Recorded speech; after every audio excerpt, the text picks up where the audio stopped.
Good evening. This is Maestro with the Dawn of War 2 Retribution Elite Modcast. Today, we have a 3v3 on Estia Province. Our first player will be Red-Rupee, streaming live, playing as the Techmarine, shooty, Space Marine ranged hero with a gun for every occasion and the ability to repair vehicles. His first teammate is going to be Corrupted Jesus, playing as the Plague Champion. Also a shooty hero, at least to start out, can get melee weapons later on, can also heal and repair. Finally, for the blue team, it's going to be ever faithful Leobuilt. He's going to be playing as the Warlock. Warlock is a melee hero, can become a tank, or can become a spellcaster. Their opponents, we're going to start off the red team with FURAX, playing as the Hive Tyrant. This is a big, stompy, tanky melee hero that can be very aggressive and charge, cannot be knocked down or suppressed. Next up, it's going to be Inekura, nowhere to be found. Now he's found right here, playing as yet another Techmarine. And finally, it's going to be Xavierhiver playing as the Eldar Farseer. This is a support and control and manipulation hero for the Eldar. All right, we've got yet another replay submission right here. Got plenty of replays to cast, so well, we're just going at it. Certainly covered a lot of my replay backlog in my inbox. At least a lot. There are actually plenty still. I still got plenty more. But at least I think I've at least now cast like one replay for almost everybody who submitted one. Just to try to give that representation, give everyone a chance. Anyway, Tactical Marines right here, opening fire on these Chaos Space Marines. Chaos Space Marines a little outgunned here. Not even all of their models shooting. I actually don't even feel that the Tax and the Space and the Techmarine should back off. I felt that they should have continued to put the pressure on those CSM. They would have eventually taken the model. They would have gotten it first. Now, unfortunately, the CSM are getting some reinforcements, not the reinforcements like in the game, but basically units to come support. Model on the CSM squad does go down anyway, but it is traded out for attack model, which is actually a trade in favor of Corrupted Jesus. Those attack models costing a little bit more than those CSM models to reinforce. Meanwhile, over here, we are going to have double Dire Avengers trying to focus down the Farseer as this Warlock seems to be skating around. Oh, now he's not. We'll see if we can catch that again later. A funny little visual bug. Meanwhile, the Hive Tyrant fallen pretty low here, but I think the Tactical Marines and the Scouts will be overwhelmed before they have the chance to really send that Hive Tyrant packing into the grave, so that Hive Tyrant will be able to retreat out of there. Tactical Marines will also be lucky if they can make it out of here alive. At least all... Wow, the Hormagaunts are quite fast.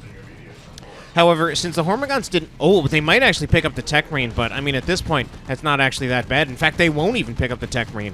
I think it was a little bit of a missed opportunity for those Hormagaunts to not simply go for the Tactical Marines. Pretty sure that they could have gotten at least one of the models in retreat if they had continued to focus on it, but instead they were going after the Techmarine himself, which was a little strange. Techmarine being farther away, and if he's killed so close to base, it's a rather easy revive for one of his teammates. Meanwhile, Tactical Marines will be shooting in their Kraken Bolts at this squad of Chaos Space Marines who are not in cover. They finally get in cover, but they're already at half of their health. They're going to have to go pretty soon. I mean, there's actually so much to focus fire on them. They're at, I don't even know why, how are they not losing a model here? It's just nothing is focusing on them, and it's honestly incredibly surprising.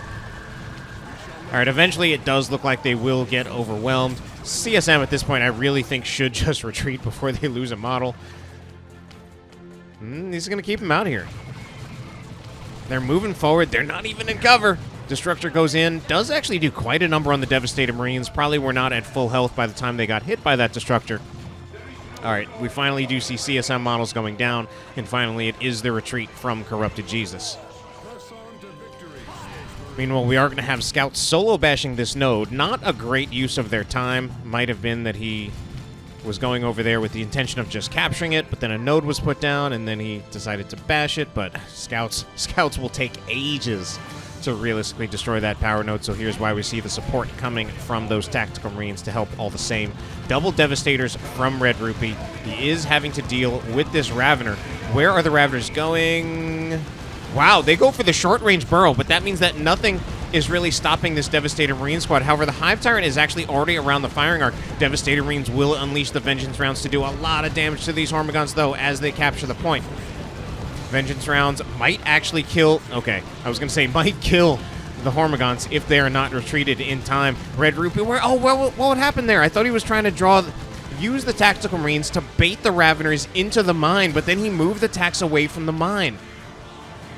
A little bit of a missed opportunity, I feel.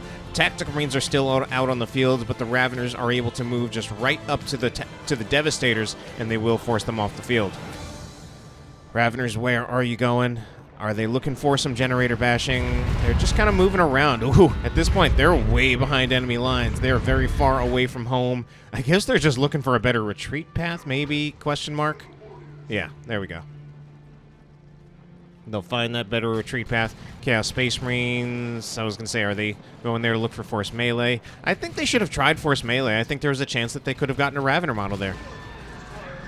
All right, we're going to see a Howling Banshee versus Howling Banshee fight. One of these Howling Banshee squads has their aspect, and the other one does not.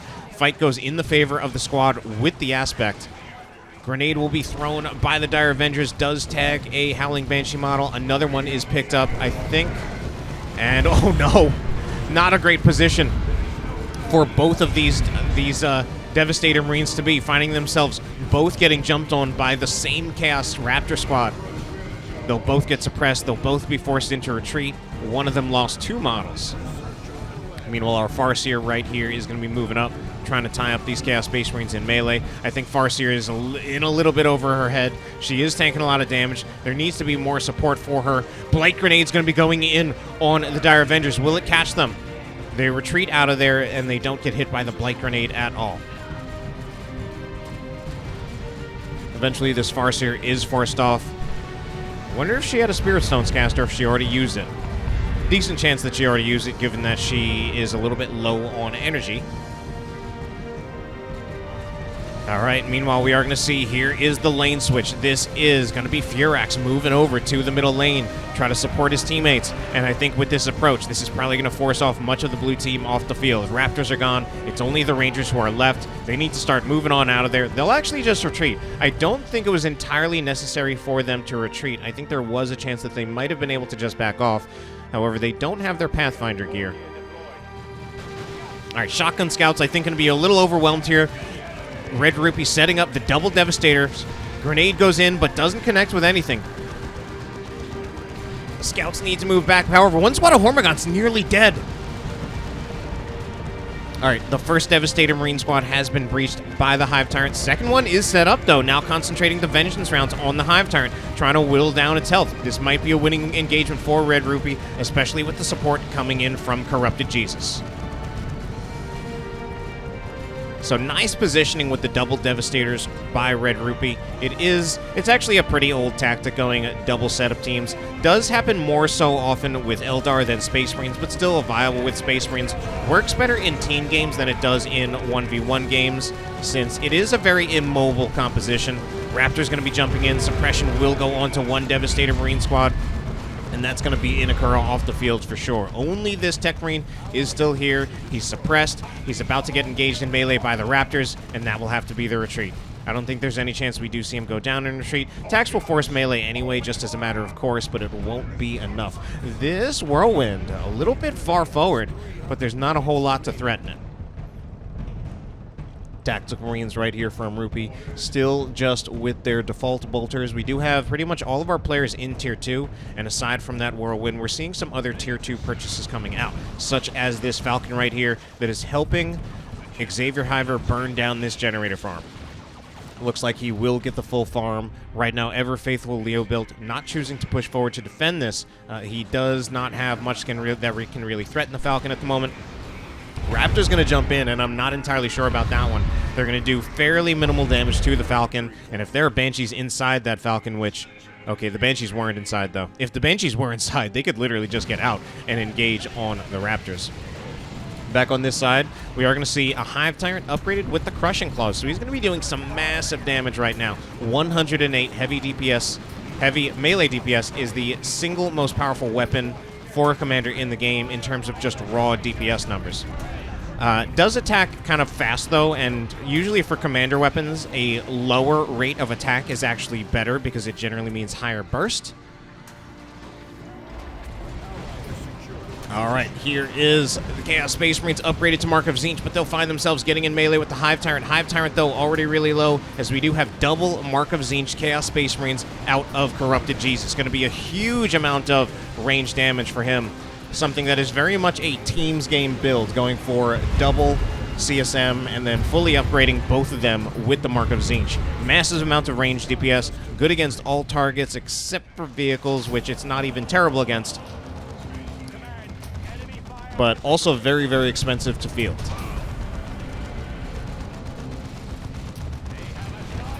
So Whirlwind's moving up pretty far. Whirlwind, not really... There aren't really significant sources of damage against it. Oh my, the Devastator Marines will go down for Inekura. Double Whirlwind for Inekura. Needs to start moving them back. Again, not any one like single strong source of damage against the Whirlwind, but there are several light sources. The Raptors, the Tzeentch Chaos Space Marines, they will all actually do some light damage to the Whirlwind. I mean, the Whirlwind's actually already down to 75% of its hit points. And again, this is with no actual dedicated anti-vehicle unit here. Just the light AV from the Tzeentch Chaos Space Marines and the Raptors. The Raptors do go, oh no, the Tzeentch Chaos Space Marines. That's actually so bad for them. What a nice burrow by FURAX right here. Had to double check that name. 2 models go down on that Chaos Space Marine squad, and one of them was the aspiring champion. Big Plasma Devastator shot does go in for Red-Rupee. A nice shot on those Hormigons. Gonna need another one, and here it is. Oh, the grenade as well. Oh my god, that was, what a play that was. Beautiful teamwork by Red-Rupee as well as Corrupted Jesus. Combining that Plasma Devastator knockback with the Blight Grenades was absolutely a great combination. Meanwhile, this Hive Tyrant in here by himself, we see is not taking damage. Oh my god, is he going to take out the Devastators? He takes out the Devastators. That's actually crazy. And even considering he died there, I would actually say that's a winning trade for FURAX. Again, Hive Tyrant can just be revived. He's a little bit past the line of scrimmage, but if they make a nice push and they can get the revive on the Hive Tyrant, it's actually a winning trade for FURAX, taking out the Devastator Marines. Even if he eventually has to buy back, it's still a very slight winning trade in his favor. Since the Devastator Marines, I believe that was a squad that had upgrades, cost power, and if they had any levels, that's also another consideration. All right. So, Corrupted Jesus with very much a 3v3 build. You couldn't really get away with this in 1v1 in many cases, I don't think. Anyway, Plague Champion will be getting forced off. Raptors jumping in again. This time against the Falcon. Bright Lance is set up to cover the approach of, I suppose, the Wraithlord.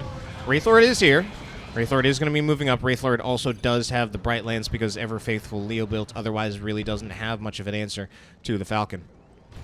Meanwhile, up here, I did talk about, this Techmarine quite possibly moving just a little bit far forward, but it looks like he won't be heavily punished for it. He will have to retreat. Stern Guard veterans, I think they really need to back up. Oh no, this is probably just gonna have to be a retreat for them. They're probably gonna lose a model at this point. There goes 2 Stern Guard veteran models. So the Whirlwind for Inekura, well, the one that's not almost dead and is actually in combat, is actually doing a lot of work. So Hive Tyrant is here. Let's see if they can make that push and get someone to revive him. Shotgun Scouts trying to deal with the Raveners. Raveners do have that enhanced muscle coil, allowing them to burrow. Also gives them a few statistical increases. Anyway, my god, what are you doing over there, heretics? This is not the play. Okay, that's it. Anyway, let's see what's going on up here. Howling Banshees will approach. The Howling Banshees, yeah, there's not a whole lot to stop them at this point. I mean, might be a grenade. They'll bypass the Dire Avengers entirely and go straight for the Guardian Weapon Team. This is the Wraithlord's cue to really keep moving up. Otherwise, there's not a whole lot to threaten it. And the Wraithlord's also going for the Falcon. Falcon, one more shot against that Falcon. It's got 4 hit points. It actually doesn't even need to be the Bright Lance. The Falcon's still chasing after it. The Wraithlord is not going to push forward, as we do now have a fresh squad of Howling Banshees from xavierhiver, who, man, he's actually suffered quite a few losses. We are going to see the Warp Throw to throw the Howling Banshees away. And I think this is mostly just to allow ever faithful Leobuilt to disengage. Blight Grenade does go off on the Howling Banshees. They're continuing to chase, but they're really, really low at this point. They're going to need to get out of there. Meanwhile, big push apparently by the Tyranids. Does look like FURAX was revived at some point and then just retreated. Meanwhile, we now have a Librarian out for Rupee. Does look like Rupee's also suffering some losses of his own. Lost one of those Devastator squads. Lost a second Scout squad. He's got a Dreadnought out on the field at this time. Against the army that FURAX has, it would be almost definite that a Assault Cannon Dreadnought would be the right choice. The only reason for wanting to keep the melee Dreadnought is that it's actually good against the Hive Tyrant even when he activates Invulnerability, since he can still be stunned during Invulnerability, and that can stall out some of the time of the Invulnerability. So Plasma Devastator shots hitting big against those Stern Guard veterans. This Dreadnought actually upgrading to the Multi-Melta, which is rather interesting to see. I'm going to hold... Okay. I guess maybe, I don't know, does he want to try to chase down the Whirlwinds? I mean, with good micro, it should be really hard for a Dreadnought to chase down the Whirlwinds. But if Inekura drops his micro, then those powerful Multi-Melta shots from the Dreadnought will actually make short work of the Whirlwinds. I still think the Assault Cannon Dread would be better. All right, Zinch shots going in. Zinch shots going in on the Falcon.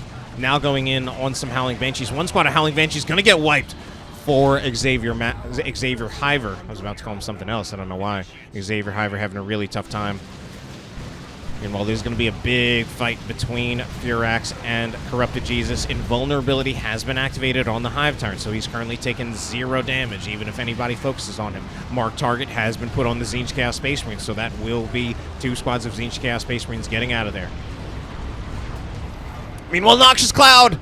Noxious Cloud, can that complete the wipe? Oh my god. That squad, that one squad that's really low, whichever one it is not the Venom Brood. I don't know, it's not targeting it properly, but anyway. Let's just take a look over here. We've got the Wraithlord trying to chase after the Fire Prism. Can it finish it off? I think this is actually now a dead Fire Prism. It's trying to see if it can trade out against the Falcon, but I don't think it has enough damage to do that. The Fire Prism should actually come back in here and say something about this. Not targeting, for some reason not targeting the Wraithlord, though. The Wraithlord is now guaranteed to be dead. Can it get a shot off to finish the Fire Prism? No.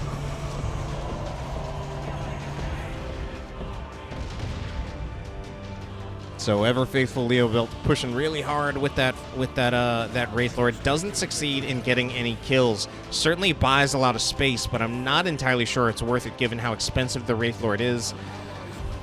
I mean, on the one hand, Tier 2 walkers, sometimes difficult to keep them relevant into Tier 3.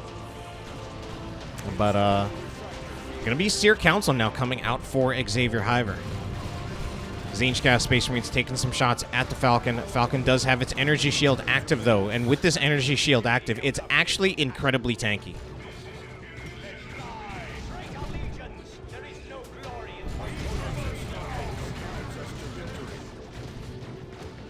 So slow fight with this Falcon. The Falcon style does kind of lend itself to slow fights. So does the Fire Prism in a way. Now's the time to switch to the Dispersed Beam.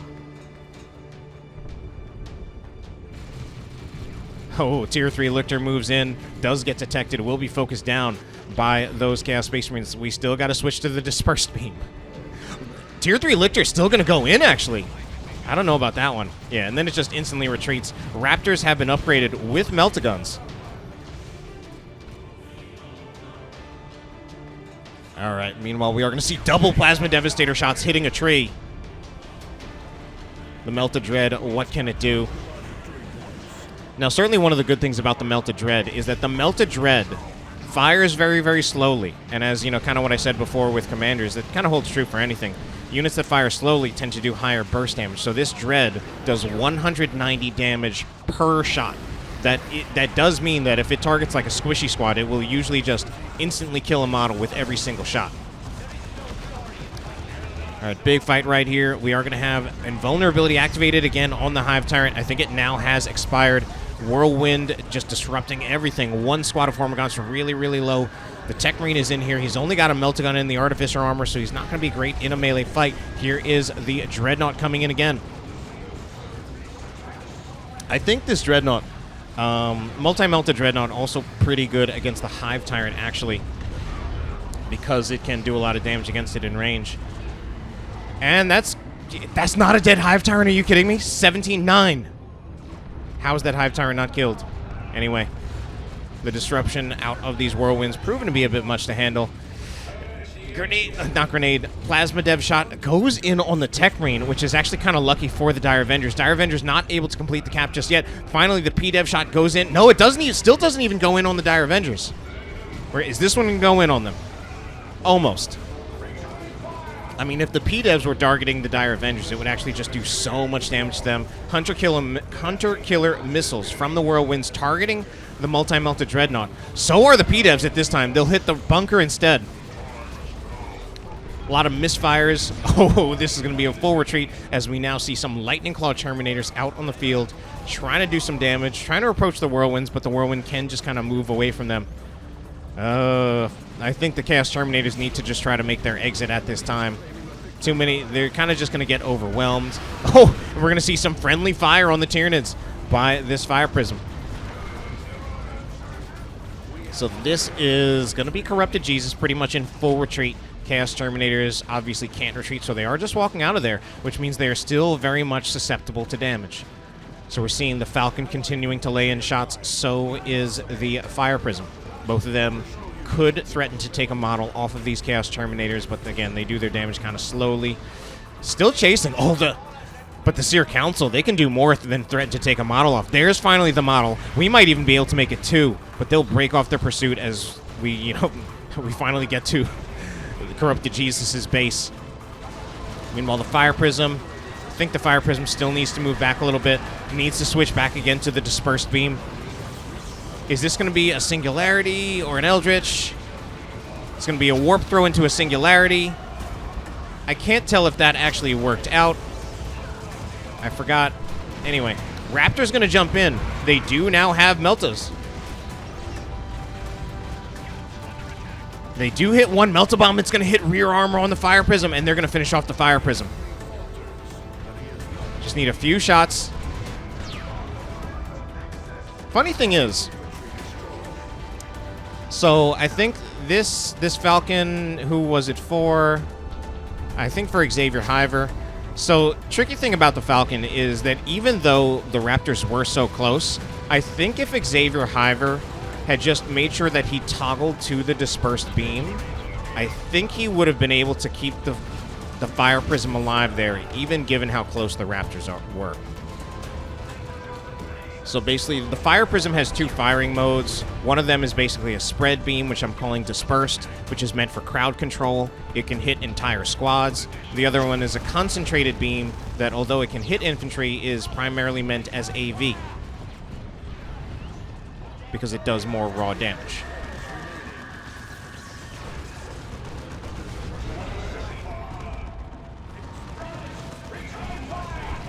All right, Las Cannon taking shots, but at what? The Howling Banshees that are approaching. Howling Banshees going to make their way in here. Howling Banshees get around. They'll be hit by a big fat plasma shot though. Oh, there is the orbital. Can't tell who this orbital is from. It must be from Red-Rupee. Unfortunately, he'll catch his own scouts in his own orbital. He'll catch his own scouts, but he'll also catch Inekura's Devastators. The scouts will get wiped. Yes, they will get wiped. Predator out on the field for Rupee, switching to las cannons. Oh no, but taking way too much damage. Oh no. Predator is instantly dead, trying to move up that far. Finished off by the Fire Prism there, I believe.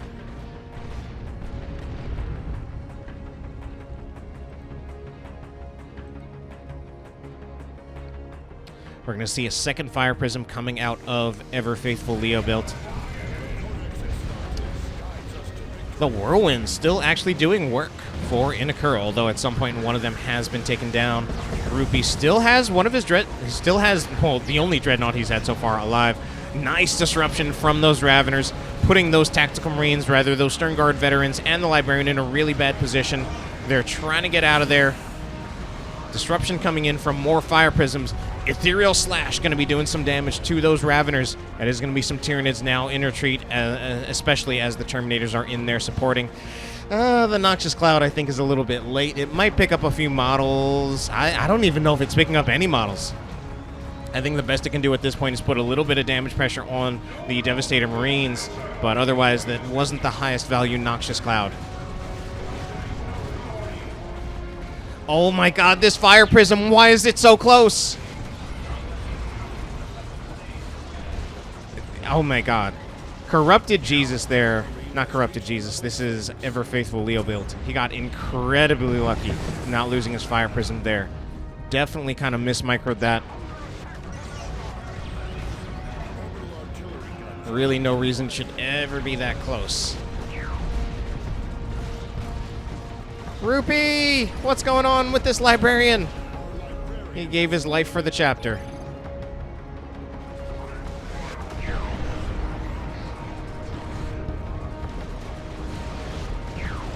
Okay, that is going to be Fire Prism down for xavierhiver, taken down by the Fire Prisms of Ever Faithful Leobuilt. Unfortunately, Ever Faithful Leobuilt possibly going to lose his Fire Prism to the Eldritch. He just barely gets lucky with the RNG of the Seer Council can actually go in. They can just go in on this. They can go in on this. They'll finish off the Devastator. Next, they're going for the Dire Avengers. But we do have Blessing of the Omnissiah to help keep these vehicles alive. And Howling Banshees are going to come out in time against Hef. Oh, man. The Seer Council get out of there. They actually look like they were doing well against the Howling Banshees. Meanwhile, up here, we are going to see a Plague Champion. He can finish the cap. He can finish the cap. He can use, yeah, he can use Pestilence Strike to finish the cap. But now he needs to get out of here. He can't actually continue to fight this. Like, he will die if he does try to fight this. Okay, he wanted to use Aura of Decay,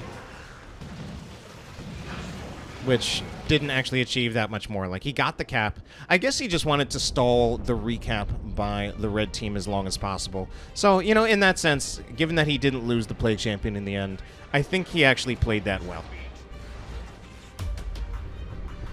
All right, then, 163 victory points for the blue team, but their army is looking a little bit thin, especially with Ever Faithful Leobuilt having 3 artillery units. Oh, Terminators trying to see if they can capture the point, but even they will get knocked back by a Plasma Devastator. They could also teleport forward and just really scare off the Plasma Devastator. In fact, if the P-Devs retreat to the Land Raider Redeemer, the Chaos Terminators would actually just wipe the P-Devs. And they're not retreating back to the Land Raider, though. They will retreat back to their own base. And then I guess, of course, one thing that needs to keep in mind, actually, is that if they retreat to the Land Raider, they can always just get inside the Land Raider and then be protected from the Terminators. So, some more of those disperse shots coming in from the Fire Prisms. It's an artillery battle on both sides, but this is going to favor the red team with their triple cap at the moment. Blue team not even getting their own victory point back yet. Tier 3 Lictor dueling with the Plague Champion. Plague Champion does eventually come out on the better end of that with the support. Raptors running a little bit low on hit points, but they will be able to stay alive long enough as the support from their own units will be able to get the victory point back. And it looks like we're going to have the contested victory point back as well, as we do now have 2 commanders kind of blob capping this, trying to make sure that they do eventually get it. I think it's 2 commanders. Yeah. They will get the victory point. The Techmarine trying to get it back. We do have some knockback there on the Techmarine. I was going to say this Warlock here does have Providence. He does have the Witchblade of Kurnos. He can use Ethereal Slash repeatedly, but he's also running really low on hit points. And he would be very vulnerable once Providence expires.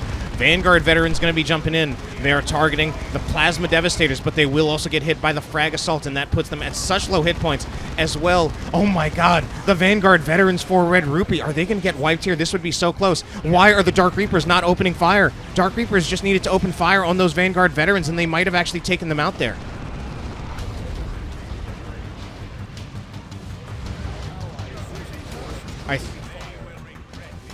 Alright, we do have an Autarch just jumping around. while more Fire Prism shots are coming in, at this point, ever-faithful Leobuilt actually doing a pretty good job of keeping his 2 Fire Prisms alive. It does help that he's getting a lot of friendly repairs from Red-Rupee using that Blessing of the Omnissiah Global. Grenade will be thrown in against the Seer Council. Plasma Cannon Shot goes in also on the Dire Avengers. Level 4 Dire Avengers trying to support this Fire Prism with repairs, as I apparently missed something here. It's mostly a fight over this victory point. That Fire Prism knocking over the Techmarine, but he's gonna get the decap. He will pay for it with his life, though. Press on to victory, Space Marines. Meanwhile, we did see some kind of call-in. I missed what actually came through that call-in. If it was for Red-Rupee, then I'm guessing it was just actually reinforcements. Ooh, P-Dev threatening that Fire Prism. Needs to be pretty careful. Scouts moving in. That's going to be another P-Dev shot goes in. Does catch the Vanguards as well as the Stern Guards. It's going to be a Singularity as well.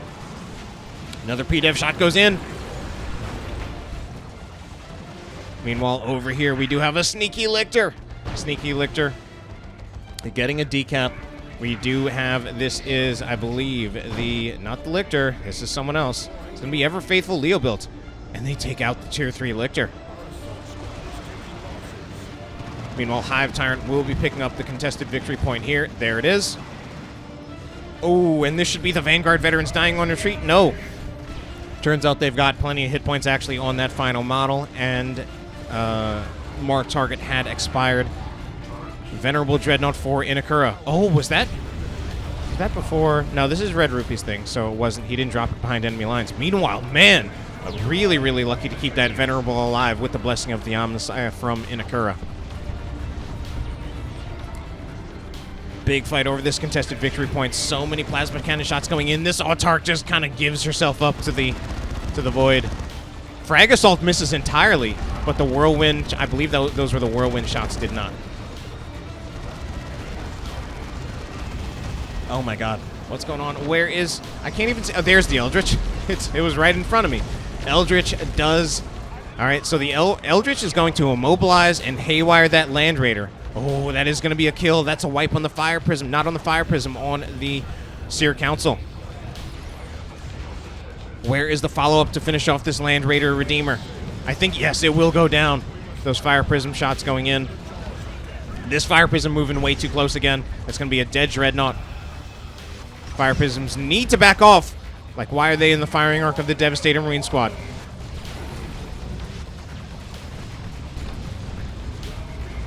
Going to be a Tyranniformation. Let's see what this Tyranniformation can pick up. One of those Fire Prisms in a precarious position, but it does look like they both will be safe from the Tyranniformation. It's a double cap.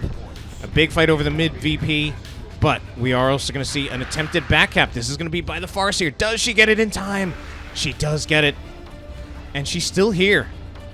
Meanwhile, over here, it's going to be a victory point cap for the red team. They're going to be pulled away by the Warlock, but not in time to stop the cap. That Warlock, he's out of energy, though.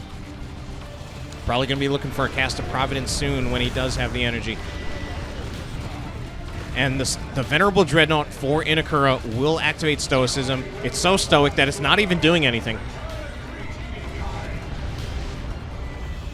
And it will just die. It's looking like it might be a finish in favor of the blue team. Blue team, yeah, they're going to get their natural back. That is going to be a win in favor of the blue team here. That will be it. I hope you enjoyed it, and have a good night.